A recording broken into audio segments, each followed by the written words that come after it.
Okay, hello YouTubers. Dr. Perry Lim here. I'm here today to give you my review on the Tesla Model Y 2026 Juniper. As you can see, I did buy one. I've owned this for 2 weeks, and I thought it'd be fun to do this YouTube review for you. I'm very particular about my cars. I did a lot of research. My last car was a Lexus 2008 400h hybrid, or Lexus RX 400h hybrid from 2008.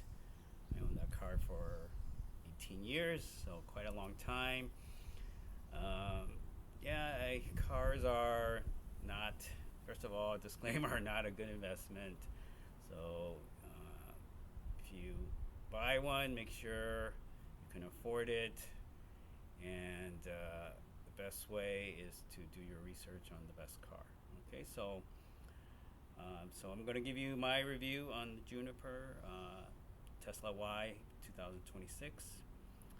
It was the best-selling overall car in 2023, not just among EVs, but all cars.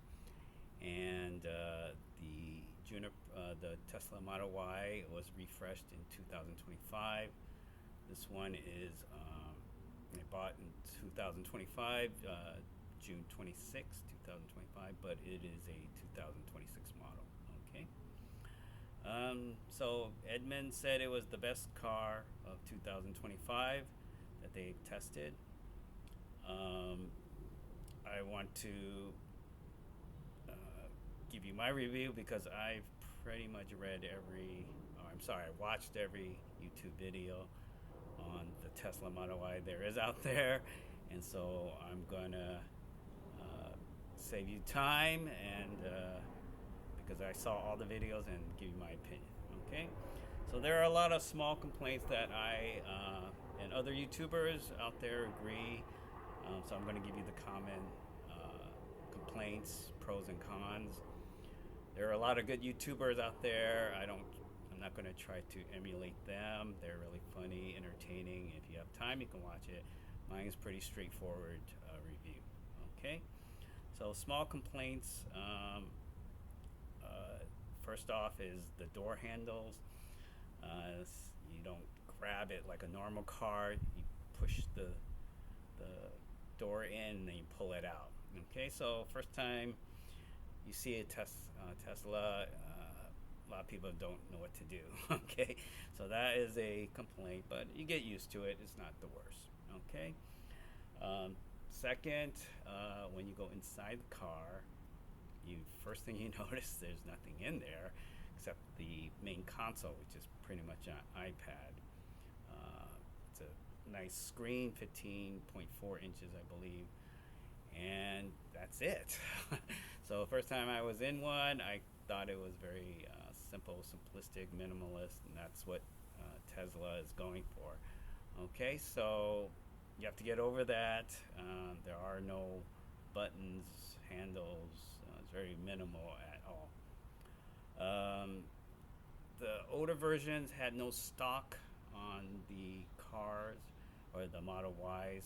They did bring it back for this version, and it's you go up and down left. It's pretty nice. Okay, so I appreciate they brought that back. I did test drive the Model 3, has the buttons for left and right signals. I got used to it. I don't think it's a deal breaker, but some people might not like that. Okay, so you have to be aware of that. They got rid of the shift gear. I guess it was on the right. Now you do everything on the touch screen. Okay. The rear window, when you look out, it's very tiny, so you got to get used to that as well. But I gotta admit, they have cameras for front, rear, side, so you probably don't even need to look out the back rear, but it would be nice to have a better view, but it is minimal. Next we have, I saw people complaining about the frunk. So the frunk is the front trunk, and there's no. It opens automatic. You push a button, but there's no automatic close. You have to manually close it. It's not a big deal, but that's one complaint. Again, the complaint people have, either you like it or you don't, is everything is done through the touch screen. Okay, so you don't even start the car; you just get in. Everything is done through the touch screen, through your phone. You just walk up to the car, which I had to really still getting used to. You walk up and it just opens or starts. It's already started and opens and lets you in, and you still have to manually open, but again, everything's started already, and then everything is through the touch screen. Okay, so some people might not get used to that. Even changing the temperature, moving the just making it cooler, you have to touch the screen. So it is sometimes a little annoying, but you can bypass it by doing audio voice commands saying make it colder or turn up the AC or whatever. People say the wheels are expensive. That's what I read, I heard. And repairs can be expensive. Like the windshield, if it's cracked, I think it's very expensive because they have to calibrate it with the cameras. So just be aware of that. Range anxiety, frequent charging. That's you have to get used to that. And if you buy EV, that's a whole different story. You have to accept that. It's not been that big a problem. You just charge it every night like your cell phone. So actually, I think it's fine. Beats going to the gas station. Next is car depreciation. So any car is going to depreciate a lot first year or two by 20-25%. First year it could be 20-25%. Next year after that, every 10%, something like that. It's going to be a lot. Okay, so you have to accept that. For EVs, it seems like it might be even more because they might not. Concern is the battery life is not as long as a regular car gas engine, so that is what we're seeing, quick depreciation of the EV cars. So again, you have to be willing to accept that. Last thing I want to bring up is Elon Musk. People making a big deal of him. Anyway, I try not to be political. I like the car, so that's why I bought it. Say whatever you want about him, his views. He is a visionary, and he's a genius, eccentric, crazy, strange, whatever. Okay. So anyway, those were the cons. With I talked about the pros a little bit, so interspersed. So anyway, I want to go through the pros now. I love the design. It's futuristic. It's just a beautiful car.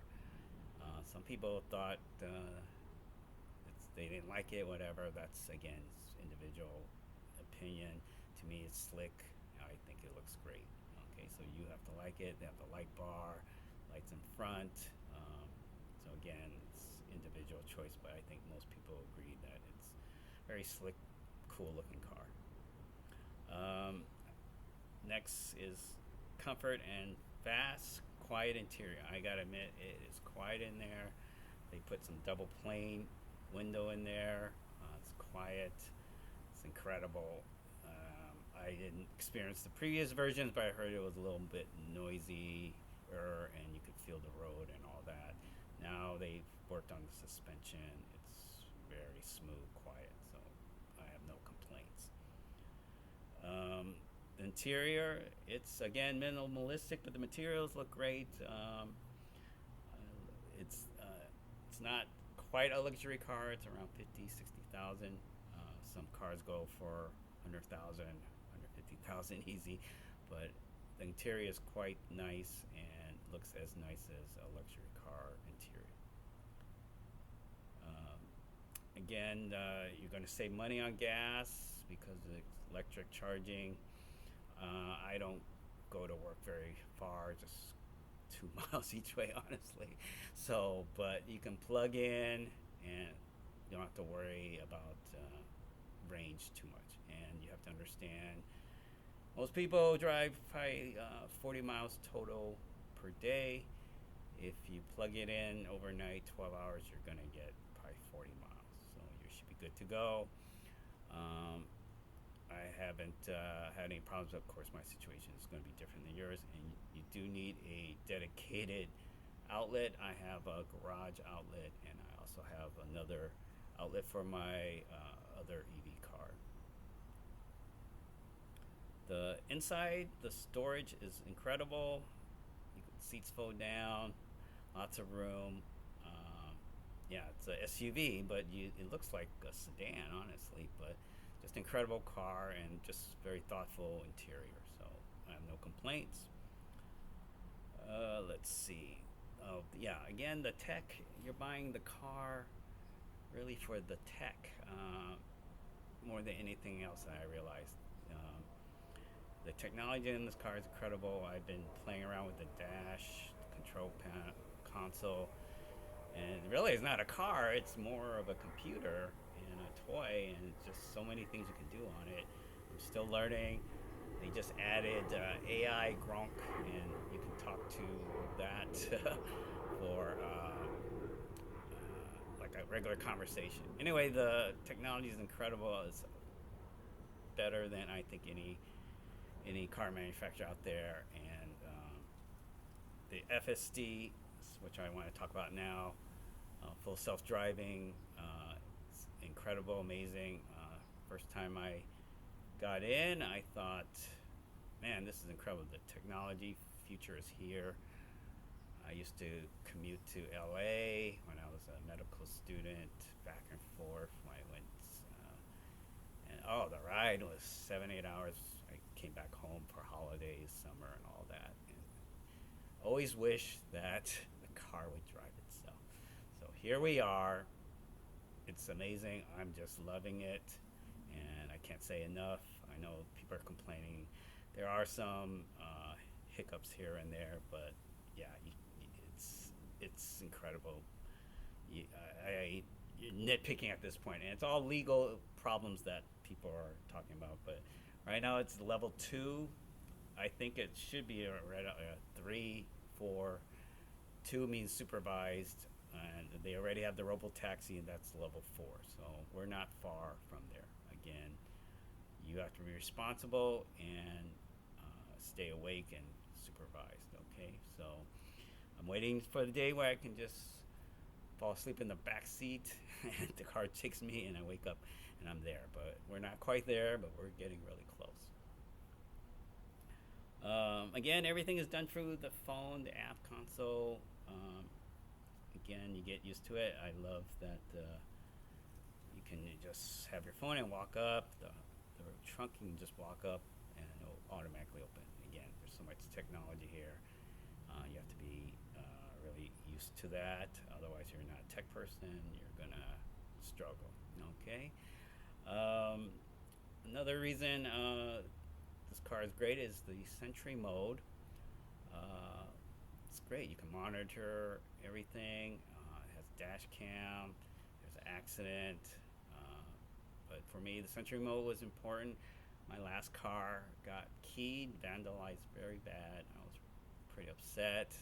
I can't believe people do this type of thing, are so evil and just so petty.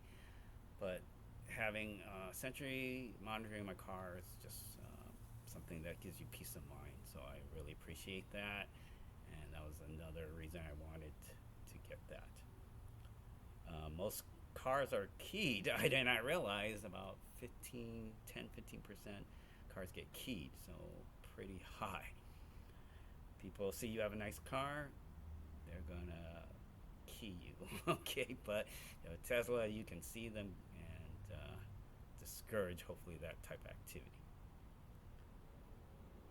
Okay, the people keep worrying about the battery warranty, but I did not run out and buy a Tesla right away. I waited a long time. The Y's been out 5 years. I wanted to see the battery and the degradation and all that. So it's really minimal. The guarantee, I think it's 8 years, 120,000 miles, something like that. Anyway, it's pretty decent, and I'm not really concerned. Let's see. So another reason, of course, to get the car is no maintenance. I've had horrible experience. I'm sure lots of you have with mechanics, dealers, just making up stuff. I don't know if they're making up stuff, but just expenses that just so upsetting. One time we brought our car in just for a maintenance check, and then picked up the car, and the brakes were squeaking horrible, and then they denied doing anything. It was just ridiculous. And then we had to pay $400 to fix a problem that wasn't there, and it was their fault, which they denied. Anyway, I'm just so tired of these made up. I want to say made up, but they always find something. Okay, they always recommend something. Recommend you change your Johnson rod. Okay, so if anyone watched Seinfeld, you know what I'm talking about. You're under their control. Okay, or not control is the right word, but you have to take their word for it. Okay, and they can really cheat you badly. Okay, so also I researched this car. It's high safety. I think it's level 5 even. One of the highest safety record for crashes in terms of accidents and crashes. Very safe car, which is, it's very important. Also, one of the least stolen cars because just again the technology century. I grew up in Oakland. Believe me, my dad's car was stolen 4 times. Okay, and then he finally put a like a lock bolt on the car into the floor, and then tied it like a bike, and then finally stopped getting stolen. So yeah, I really hear about Teslas getting stolen. Also want to talk about just owning one. It's yeah, I'm already seeing that it's a great community.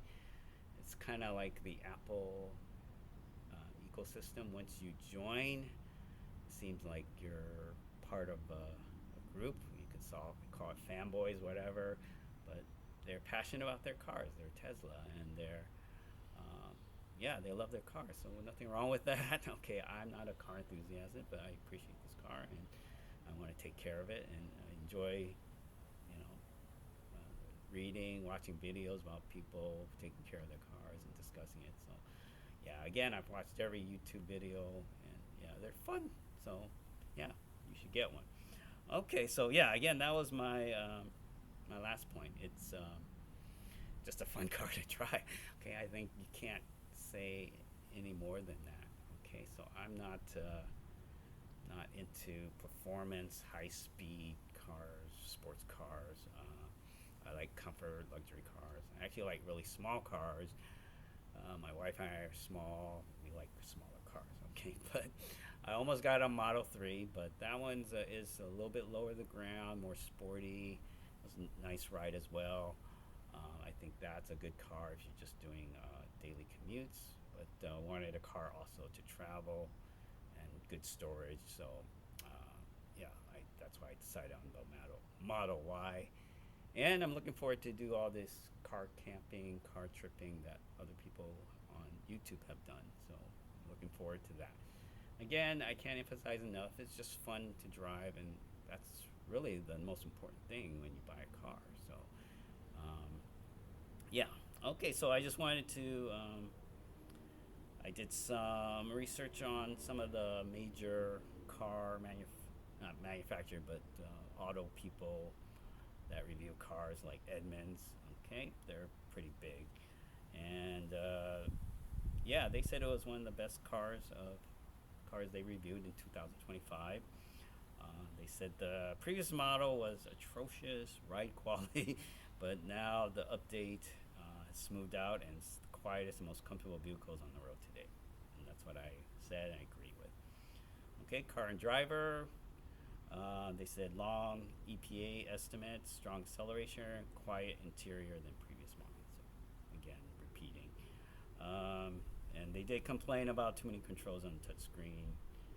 Again, that's the car, and a little bit about firm ride quality. Again, that's personal. So anyway, let's see what else they said. Yeah, they said the rear seat's massive for SUV size. Nice, newer, upscale materials. Stark simplicity. On the road, the power comes in. Yes, it really accelerates. I don't really need that, but it can really accelerate. 0 to 60, they said 3.9. Okay. And then the regenerative braking is easy, strong, linear, easy to learn. So all EVs do have regenerative braking, so you have to get used to that. It's actually very easy to learn. What happens is you push, you like accelerate like normal, and then when you take off your foot, the car starts braking regenerative, giving back energy to the car, and so it's not like a regular car or gas car where you're still moving momentum. It starts braking on its own. So once you get used to it, it's actually very easy to drive. Okay, so um, I don't think it's a deal breaker. Let's see. Okay, so Motor Trend said power delivery smooth, acceleration breathtaking, handling sporting, one pedal driving exceptional, pedals firm, returns good feel, transition between regen and friction is indiscernible. Yeah, no, all same thing we're talking about. Okay, lastly, Reddick owner impressions. Yeah, most. If you're not aware of Reddick, it's basically just a forum for discussion and questions. Okay, so pretty much everyone thought it was a strong vehicle. Some of the highlights remarks I saw is suspension, fantastic feel, it's like riding on a cloud. Yeah, I gotta agree. It's incredible. Okay, so anyway, the overall impression, yeah, it's just remarkable evolution of impressive EV to start with, compelling choice, balance innovation with practicality. That's from Reddick. Okay, so yeah, I think that pretty much covers everything.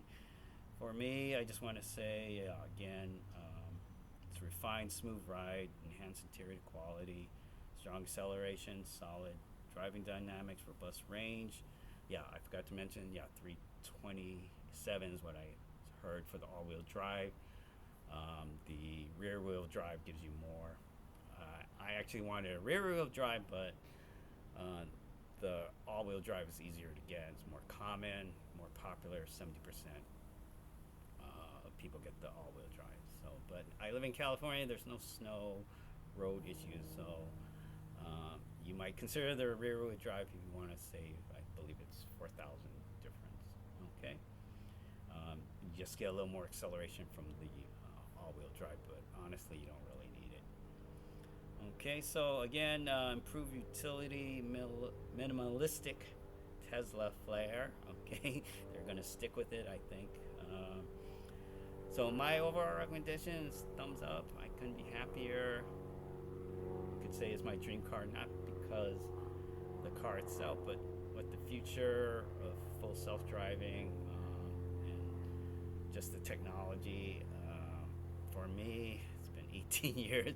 That's a big jump, and yeah, it's just been fun. My recommendation is demo a Tesla. You can. They have great demos. You just walk in. Well, not walk. You could walk in. They probably might let you demo right there. But they're online. You can make appointments. There's lots of appointments. Here's a secret hack for you. You can do a 24 to 48 hour demo drive. I did not know that. I wish I had known. But it was like a month out. I would have done it if I had time, but I had to hurry up and decide to buy one because the EV credit is expiring June 30th, so I had to hurry up and make a decision. So there's still time as long as you put your order in before September 30th, 2025. I believe as long as you place your order, and you can you don't have to have delivery by September 30th, 2025. Just put your order in, and it's $250 for the to put the order in. So there's still time.